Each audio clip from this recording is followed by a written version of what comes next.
Hi అండి, అందరికీ నమస్తే. నేను మీ సునీల్ మద్దాల.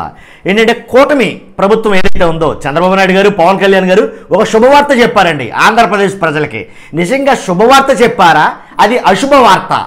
శుభవార్త లేక అశుభవార్త ఏంటనేది మీరే డిసైడ్ చేయాలి. నేను చెప్పడం కాదు, నేను చెప్పిందంతా విని అది శుభవార్త లేక అశుభవార్త, మంచిదా లేదా చెడ్డదా మీరే డిసైడ్ చేసి చెప్పాలి. వీడియోలోకి వెళ్ళి ముందు అది రిక్వెస్ట్ ఉందండి, మర్చిపోద్దు, నాకు మోటివేషన్గా ఉంటుంది. లైక్ అయితే చేయండి. ఈ సమాచారం అందరికీ చేరాలి కాబట్టి మీరు లైక్ చేస్తే ఎక్కువ మందికి వీడియో షేర్ అవుతుంది. అంతేకాదు పక్కాగా మన ఛానల్ సబ్స్క్రైబ్ చేసుకోవచ్చండి. పార్టీలకు అతీతంగా మీకు ఉపయోగపడే, అంటే ప్రజలకు అవసరమైన వీడియోలు మాత్రమే మీ దగ్గరకు వస్తుంటాయి. మర్చిపోద్దు, 100% లైక్ చేయండి, సబ్స్క్రైబ్ చేయండి. మీ అమూల్యమైన అభిప్రాయాన్ని కామెంట్ రూపంలో తెలియజేయడం మాత్రం మర్చిపోవద్దు. ఏంటంటే కూటమి చెప్పింది శుభవార్త అశుభవార్త.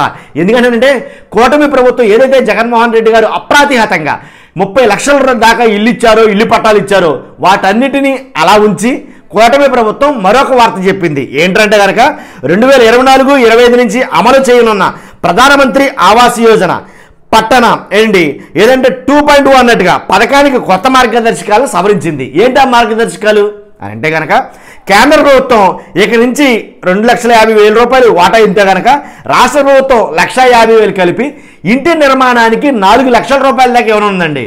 ఒకటిగా ఇంటి నిర్మాణానికి ఎన్డీఏ ఏదైతే కూటమి ప్రభుత్వం ఉందో 4 లక్షల రూపాయల దాకా ఇవ్వనుంది. కాబట్టి ఇంతకు ముందు ఇచ్చిన దానికన్నా పెంచి ఇస్తుంది అనమాట. కాకపోతే ఒక ట్విస్ట్ ఉంది, అదేంటో చెప్పే ముందు తర్వాత ఏదైతే 30 లక్షల ఇల్లు నిర్మించారో జగన్మోహన్ రెడ్డి గారు, దాంట్లో కంప్లీట్ అయింది 9 లక్షల ఇల్లు అని చెప్పేసి టీడీపీ ప్రభుత్వమే చెప్పింది. 30 లక్షల ఇళ్ళకి జగన్మోహన్ రెడ్డి గారు కంప్లీట్ చేసి ఎన్ని ఇళ్ళు అంటే కనుక ఆ 30 ఇళ్ళకి 9 లక్షలు మాత్రమే కంప్లీట్ అయినాయి, మిగిలిన 21 లక్షలు కంప్లీట్ అవ్వలేదు అన్నది. కాబట్టి 21 లక్షల మంది లబ్ధిదారులు, 21 లక్షల మంది లబ్ధిదారులు ఇప్పుడు ఎటు కాకుండా ఎటు కాని కొరగా మిగిలిపోతున్నారు అని చెప్పొచ్చు. ఎందుకంటే ఆ ఇల్లు ఇంకా పూర్తి అవ్వేమో అని అభిప్రాయం. ఎందుకంటే ఇప్పుడు ఇస్తున్నటువంటి 4 లక్షలు ఏదైతే ఉందో, ఇప్పుడు ఇచ్చే బెనిఫిట్స్ ఏవైతే ఉన్నాయో అవేవి కూడా ఆ 21 లక్షల మందికి వర్తించమంట.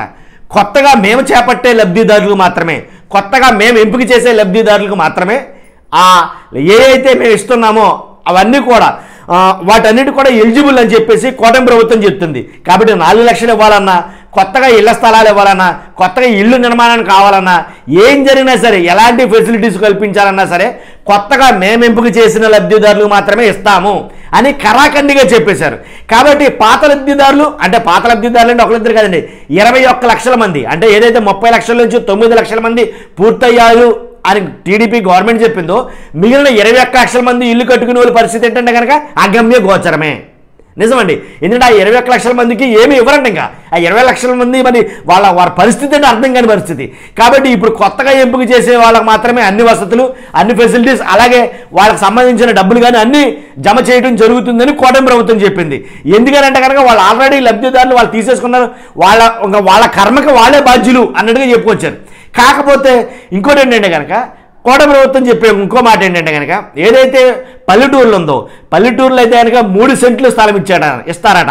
అలాగే ఏదైతే పట్టణ ప్రాంతం ఉందో అక్కడ 2 సెంట్లు స్థలం ఇస్తారంట.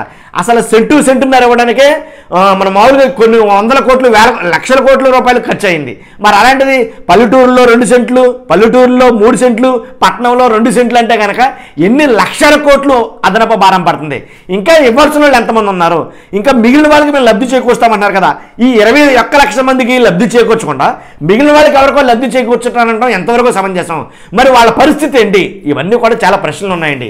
కాబట్టి ఈ ప్రశ్నలన్నిటికీ సమాధానాలు లేవు. కాబట్టి ఆ సమాధానాలు మీ దగ్గర ఉండి చెప్పండి ఖచ్చితంగా. ఆ 21 లక్షల మంది పరిస్థితి ఏంటి? పాత వాళ్ళకి ఎట్టి పరిస్థితుల్లో ఇవ్వం అని మామాట లేకుండా చెప్తున్నారు.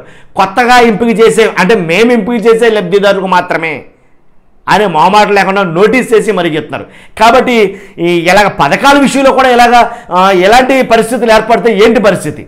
ఇది ఆల్రెడీ పాతదే, కొత్తదే కాదు. కాబట్టి చూస్తున్న మీరు అందరూ కూడా మీ అభిప్రాయాన్ని తెలుసుకోవాలను. ఖచ్చితంగా మీ అమూల్యమైన అభిప్రాయాన్ని కామెంట్ రూపంలో తెలియజేయండి. ఇది శుభవార్త అశుభవార్త ఇదే నేను మిమ్మల్ని అడిగేది.